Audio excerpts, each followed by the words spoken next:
Bonjour, bienvenue à une nouvelle entrevue pour l'Actu Plus. Aujourd'hui, on va avoir deux personnes qui viennent nous voir de la Société d'histoire d'Amos. Bonjour Carmen. Bonjour. Bonjour Louise. Bonjour. Est-ce que vous pouvez nous parler un petit peu de ce que vous faites pour la Société d'histoire d'Amos? C'est quoi votre rôle, votre travail? Bon, si on commence par moi, Carmen Rousseau, je suis la présidente de la Société d'histoire. Louise. Puis moi, Louise Saint-Marche, je suis préposée aux archives à temps partiel, mais impliquée bénévolement en généalogie et responsable de la généalogie depuis 2018. Et concrètement, présidente de la Société d'histoire d'Amos et responsable de la généalogie, c'est quoi que vous faites exactement? Moi, j'ai tâches multiples, là, toutes tâches connexes, là, en fait. Le travail d'un président d'une association quelconque, là, donc on fait tout plein de choses, là, aussi bien ce que je fais aujourd'hui que ça peut aller à des rencontres de groupe pour diverses raisons, leur expliquer notre travail. On s'occupe de... C'est ça, en fait, on gère le centre d'archives, autrement dit, parce qu'à Amos, on a la chance d'avoir... la Société d'histoire gère ce qu'on appelle un centre, maintenant on appelle ça un service d'archives privées agréées, qui est subventionné un peu par Bibliothèque et Archives nationales du Québec, donc en fait un organisme gouvernemental. Donc on a la chance d'appartenir à ce réseau-là. On a la chance, oui, on a une subvention, mais ça implique aussi beaucoup d'obligations. Donc on a la charge de gérer le centre d'archives. On continue à dire centre d'archives parce que ça s'est appelé comme ça tellement longtemps. Mais officiellement, c'est service maintenant d'archives agréées. OK. Et toi, Louise, qu'est-ce que tu fais exactement? Au niveau préposé aux archives, c'est que je prends les téléphones, j'accueille la clientèle comme telle pour répondre. Je fais beaucoup de demandes de recherche en tout genre, et ainsi qu'en généalogie. Puis au niveau du côté généalogie, bien, quand je suis là sur place, quelqu'un a besoin d'aide, c'est là que je vais lui montrer les outils, les installer, leur poser des questions, leur dire comment ça fonctionne. En même temps, préparer les ateliers de généalogie du mardi soir. Donc, au niveau bénévolat, c'est une bonne partie comme telle, en dehors de mon travail rémunérateur. OK. Donc, tu n'es pas payé pour t'occuper des sessions de généalogie, c'est ça? Non, c'est tout. Okay. Bien, je m'en occupe, mais c'est du bénévolat. OK, c'est bon. Et est-ce que tu peux nous expliquer un peu, Carmen, pourquoi la Société d'histoire a été créée? En fait, c'est comme un peu partout. Une société d'histoire, ça a comme but aussi, comme mandat de préserver les archives, les souvenirs aussi là, des gens, puis aussi de garder les documents là, et de les rendre disponibles aussi. Parce que c'est bien beau ramasser des choses, mais si on ne peut pas les rendre disponibles, donc ça ne sert pas à grand-chose. Donc ça, c'est le but de toute société d'histoire, je pense. Et puis, nous, quand la Société d'histoire a été, j'appellerais ça comme refondée ou recréée en 1980, donc ça fait quand même un certain nombre d'années, il y avait déjà existé à Amos une société historique qui avait été créée dans les années 50, mais qui était plus active. Donc, on a repris, en fait, un petit peu des archives. Il n'y avait pas beaucoup de choses, mais un petit peu des archives. Il y aura une charte qui a été refaite aussi. Donc, on a recréé, en fait, la Société d'histoire en 1980. Pourquoi avoir recréé la société? C'était vraiment pour garder des traces? Oui, c'est pour garder des traces du passé. Je pense que c'est un secret pour personne. Là. Amos, c'est comme une des villes les plus anciennes de la région. Là. Je ne parle pas du Témiscamingue, c'est autre chose, mais de l'Abitibi. Donc, on voulait aussi, dans ces années-là, je pense qu'il y avait un souci de garder les souvenirs, justement, des pionniers qui commençaient déjà à l'époque à avoir... qui avançaient en âge. Et puis, les choses sont souvent détruites quand ces gens-là disparaissent, que ce soit des photos ou des souvenirs de l'époque, ou leur mémoire aussi. Là. Donc, c'était de conserver ça. Et puis, on savait aussi que le 75e de la ville d'Amos s'en venait. Donc, c'était aussi d'acquérir une expertise aussi à ce niveau-là. Est-ce que vous avez aussi une mission de transmettre un peu l'histoire à travers des projets? Oui, il y a comme deux projets, à part la généalogie, là, dont on va parler tantôt. Il il y a 2 projets qui sont récurrents à la Société d'histoire depuis plusieurs années. Donc, il y a une revue annuelle qui paraît depuis 1987 et qui s'appelle La Petite Gazette. Alors, il y a un numéro par année. Là. Les gens nous demandent si on en fait chaque mois. Non, on en fait, c'est trop d'ouvrage. On en fait une par année. On la sort toujours au mois de juin. Et puis, on a toujours aussi une grosse exposition. Alors, les thèmes varient de l'exposition et c'est une exposition annuelle. Là. Ça peut arriver, c'est déjà arrivé qu'on l'a gardé plus longtemps, mais généralement, c'est 1 an. La dernière qu'on avait eue, c'était sur les... Et c'est très varié, les thèmes sont très variés. La dernière qu'on avait eue, c'était sur une équipe de hockey, les Castors d'Amos, qu'on a dû malheureusement démonter, là, parce que je pense que les gens savent qu'il y avait eu une inondation à la fin de 2019 à la Maison de la Culture. Puis nous autres, on est en bas, là. Donc, on a été affectés par cette... puis après ça, c'était la pandémie. Donc, mais là, il y en a une autre qui est en préparation et ça va être sur les gares, sur le chemin de fer. Donc, ça va être inauguré au mois de juin. Donc, les gens sont invités. Ça, c'est ce qu'on fait le plus souvent, mais on participe aussi aux Journées de la culture sous différentes formes. Ça peut être une conférence. Des fois, on s'associe avec d'autres, mettons la bibliothèque ou la Société des arts. Des fois, c'est les 2 aussi en même temps.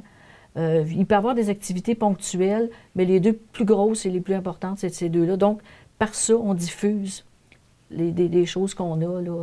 C'est un moyen de diffusion aussi de la connaissance. J'ai aussi entendu dire que vous aviez participé un peu en collaboration avec les productions du Raccourci pour faire Amos vous raconte son histoire. Là. Oui. Bien, il y a beaucoup de la recherche historique pour le circuit. Les producteurs sont venus se renseigner au centre d'archives. Puis il y a eu aussi les podcasts qui ont été faits. C'est l'année passée, je pense, ça a été fait, les podcasts. Je pense que oui. L'année passée, oui, avec la pandémie, on commence à être mélangés. Il me semble que ça a commencé en février 2021, je pense. Donc là, il y a eu des podcasts qui ont été faits avec des thèmes qui avaient déterminé les productions du Raccourci. Puis moi, j'en ai fait. L'archiviste Geneviève Dubé en a fait aussi. Puis il y a d'autres gens aussi qui ont été appelés, mais en dehors de la Société d'histoire, mais d'autres personnes qui avaient des connaissances sur des thèmes précis qui ont contribué aussi à ces podcasts-là. Donc, c'est aussi, effectivement, un autre moyen de diffusion, mais qui n'est pas régulier, là, que c'était occasionnel. Louise, on va parler un peu plus de généalogie. Oui. Tout à l'heure, tu nous disais qu'on peut retourner jusqu'à la Nouvelle-France en faisant ça, mais comment ça fonctionne concrètement? Premièrement, quand quelqu'un arrive qui veut faire une recherche sur sa famille, c'est de m'asseoir avec la personne généralement pour lui poser des questions, demander les informations de base, comme le nom de ses parents, frères et sœurs à la limite, les grands-parents. Et à partir de là, on essaye de faire des recherches minimales de base. En lui montrant, moi je vais lui montrer ce qu'on a de disponible pour l'aider en fouillant comme tel, parce que même si je suis responsable de la généalogie, je vais les amener à faire leur recherche, je vais leur montrer les outils, mais je ne pourrai pas faire la recherche pour eux autres.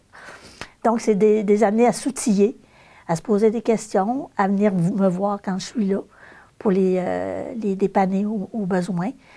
Puis au niveau outils, on a de l'informatique, mais on a aussi beaucoup de répertoires papier et les journaux comme tel, là, qui est une bonne base de ressources là, comme tel, des livres en histoire, des monographies paroissiales, des monographies familiales aussi qu'on a. Fait que c'est tous des livres de base là, qui peuvent nous aider à trouver une information qui peut être intéressante.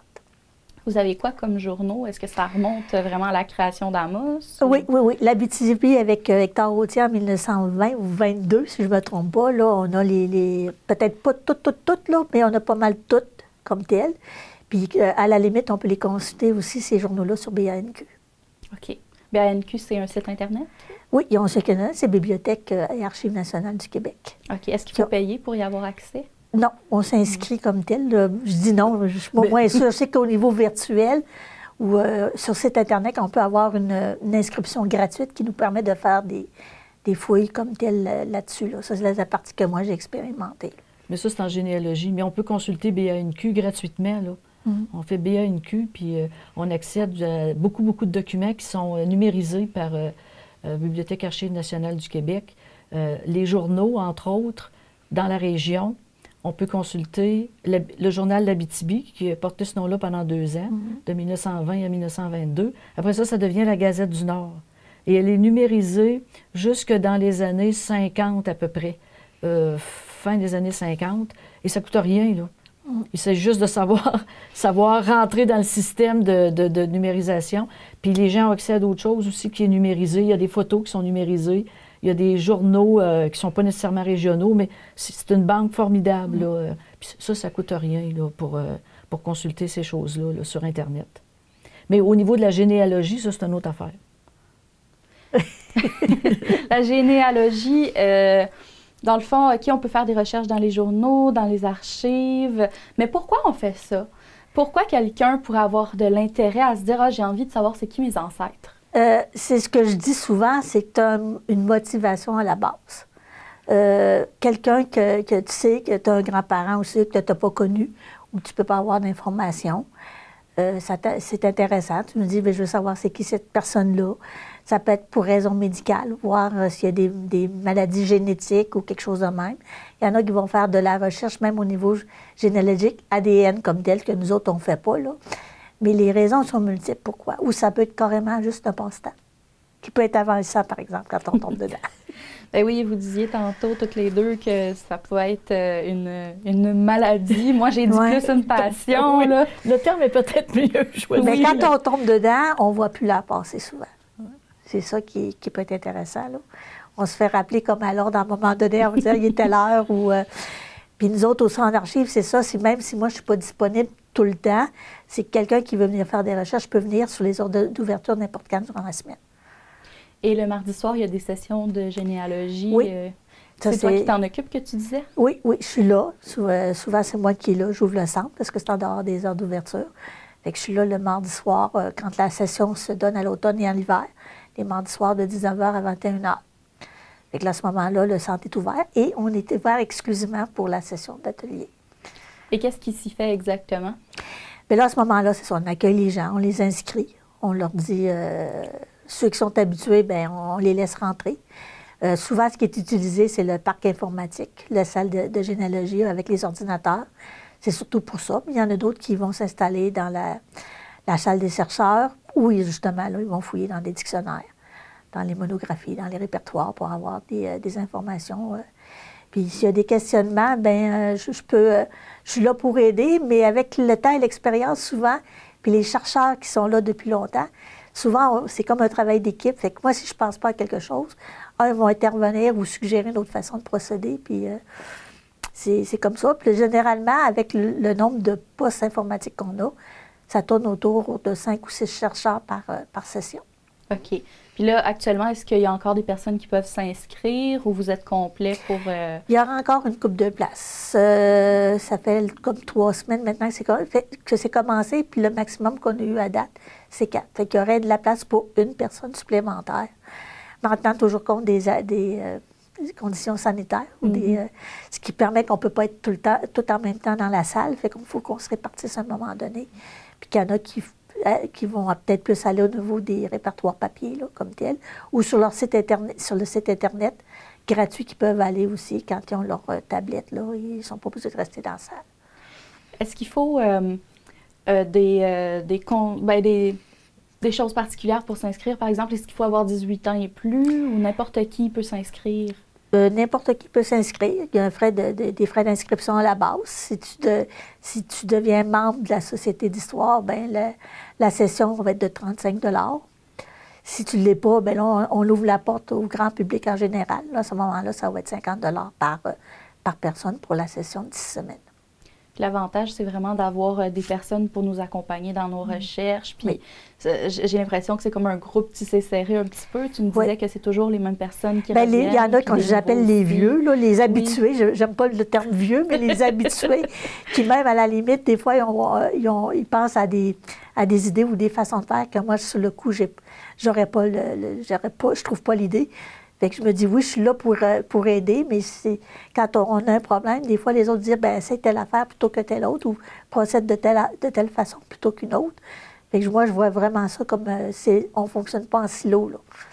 on est là, puis tu entends les questionnements, puis les gens vont réagir ou vont donner de l'aide aussi. C'est très intéressant.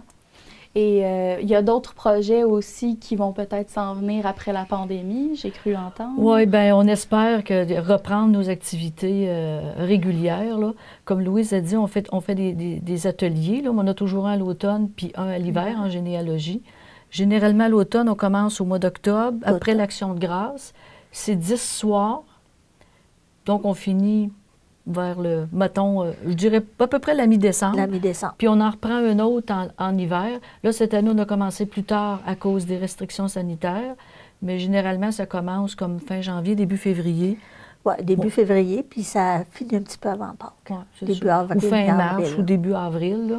Donc, pour les gens qui s'inscrivent, l'avantage qu'il y a d'être membre de la Société d'histoire quand on fait de la généalogie, c'est que ça coûte un petit peu moins cher. Puis, c'est ça coûte un peu moins cher. Mais aussi, c'est que les gens ont accès aux ordinateurs. N'importe qui peut venir faire de la recherche en généalogie au centre d'archives, dans la salle des chercheurs où c'est papier, là, où il y a les répertoires papier. N'importe qui, ça ne coûte rien. Mais pour ceux qui veulent utiliser les ordinateurs, les seuls qui y ont accès, c'est les gens qui paient pour les sessions de généalogie. Parce que nous, on est associés aussi avec un groupe qui s'appelle BMS 2000, Baptême, Mariage, Sépulture, BMS.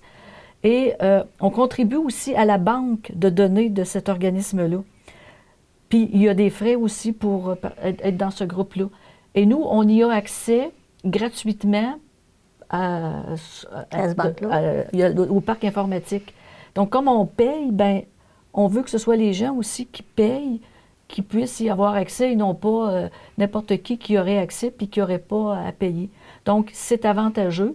Puis quand vous êtes membre de la Société d'histoire, donc ça vous donne cet avantage-là.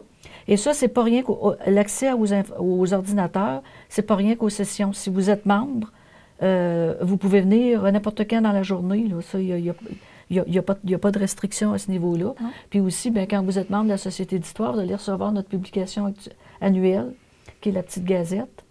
Donc, déjà là, s'il y a quelque chose qui vous intéresse dedans, vous n'avez pas à la racheter, elle fait partie de votre abonnement, finalement, à la Société.